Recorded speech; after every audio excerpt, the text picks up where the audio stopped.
We are well into one of the deepest playoffs in NBA history, and unlike many of the past few years of basketball, there are absolutely zero super teams. There are zero teams that are guaranteed to win or ruining the current competition. Without having to deal with any major super teams, we are also seeing basically a rise in small market teams. We look at the top 4 teams of the Eastern Western Conference. We have the Suns, we have the Bucks, the Heat, we have the Grizzlies. 3 of those 4 teams come from relatively small NBA markets, which is always beneficial for the NBA to have these smaller teams rising up. And this is directly due to the recent death of NBA super teams and basically changing super teams as we once know them as.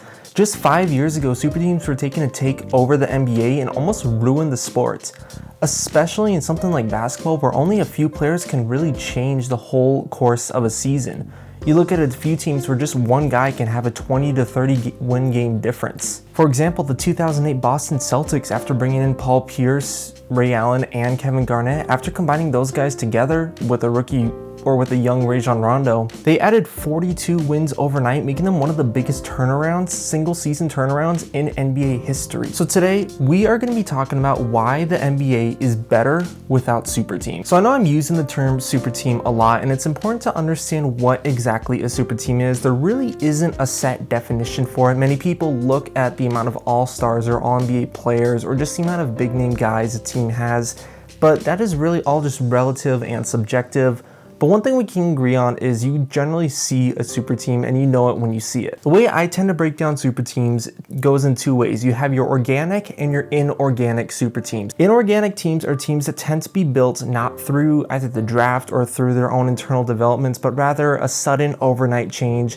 Looking at like the Kevin Durant Warriors, the Kevin Durant Nets, LeBron James and Chris Bosh joining the Miami Heat, and the infamous Paul George, Russell Westbrook, and Carmelo Anthony Thunder. These were teams that weren't really built through development, but rather through sudden free agency acquisition. And then you have the organic super teams, which is another hard category to judge. But generally, I would say teams like more older teams like the 80s Celtics, the 80s Lakers, the 90s Bulls, the 60s Celtics, and even some of the top teams we see today, a lot of these will build a bit more organically and heck even focus more on like a team style of play rather than focusing everything through star style basketball. And the league as a whole has seen a huge change in that, especially just in the last 15 years or so. The 2000s were famous for having many one-man band teams, with teams focused specifically just around a single superstar. The team that comes to my mind most would be kind of the mid to late 2000s LA Lakers, where it was really just Kobe Bryant until they were able to bring in Pau Gasol, and that's when they really started to win. And while teams like the early Suns and Kings kind of pose exception to that, generally the early 2000s were driven through stars. But then comes the rise in what I would say is the first modern NBA super team, the one that I mentioned before, the 2008 Boston Celtics. Paul Pierce was already there for a few years, but Kevin Garnett had come over from Minnesota. Ray Allen came over, and Rajon Rondo, I believe, was only in the league for either his first or second year at the time. This team, of course, would go on to win the championship as well as winning 42 games in just the matter of 1 year, the quickest turnaround in NBA history, basically cheating the system. And as we all know, the 2008 Celtics eventually led to the early 2010s Miami Heat, and that Miami Heat team gave birth to the 2017 plus Golden State Warriors. And in this time is, I think, definitely where the league went more super team and more superstar crazy, more than it's really ever been before.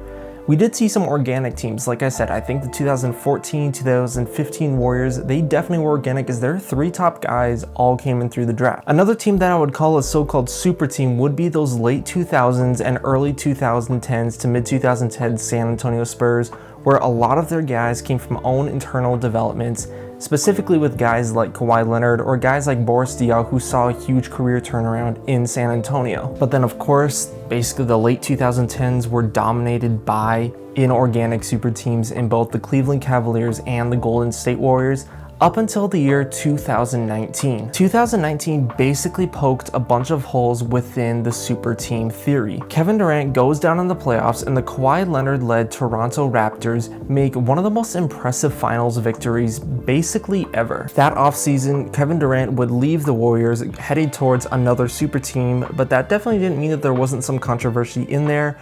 Durant was very outspoken in his issues with the Warriors, a lot of that coming within Draymond Green, the Warriors offense, and with him really just not feeling as a part of the actual team. But I think Kevin Durant's eventual departure from the Golden State Warriors, that really showed that a lot of these super teams, no matter how unbeatable they look on the outside, really are not as much hyped up as they are meant to be. Another example you could even look at was Kyrie Irving with the Boston Celtics.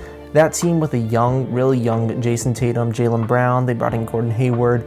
On paper, they were an incredibly talented and deep team that had potential to beat the Golden State Warriors, but they couldn't even make the finals. And that was a team, even before Kyrie joined them, Kyrie went over to them and they were already a number 1 seed. They didn't make the finals, but they were still a number 1 seed in the Eastern Conference the year prior, definitely making that team look bad, as with adding Kyrie, they still couldn't get there. In my opinion, one of the super teams that I think needs to get more kind of blamed than what they really got was that Russell Westbrook, Paul George, and Carmelo Anthony super team we saw, I believe, 2018. Of course, the one that was basically single-handedly destroyed by Damian Lillard. But that is also another perfect thing to show how super teams are basically, they need a perfect thing to go right. They still need great coaching. They still need great rotations, you know.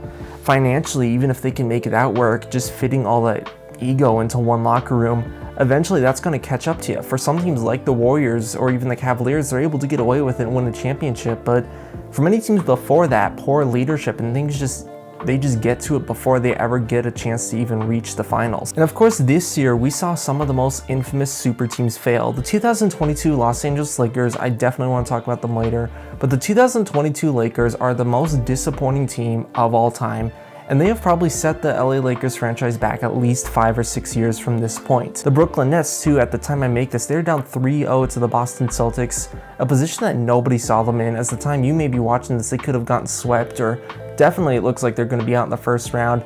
That's arguably going to be another huge disappointment, with Durant, Irving, and possibly even Ben Simmons not to make it past the first round. But with all these teams failing, ironically, that has made the NBA probably one of the best products that we have ever seen it as. A lot of those super teams that I mentioned before were all large basketball markets, which I know the NBA, as you know, wanting to make money, of course they love seeing that, but for the fans, it truly means more when we see those small market teams, those teams that rarely make the playoffs or rarely make deep pushes.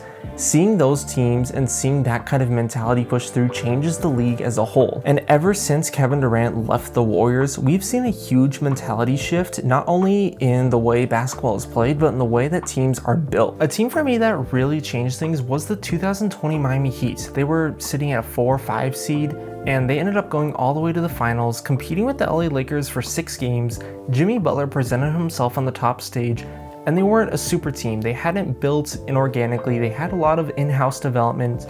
Frankly, they didn't even have that many big-name guys at the time. Much of their premise focused on team ball and teamwork and having a deep roster with that one main guy to go to when it came down to it, but it was just one superstar with a ton of other really good NBA players who just played well together. Of course, the Lakers won those finals, but they also struggled a lot the season before, and they really haven't done much since. Meanwhile, the Heat are a number 1 seed this year. And now, look at all the top seeds that we have today. I think a lot of them are really similar to the Miami Heat team, especially where they have built a great culture. Golden State has a pretty similar core, but they have still rebuilt and retooled things to where they're not that same dominant super team Golden State.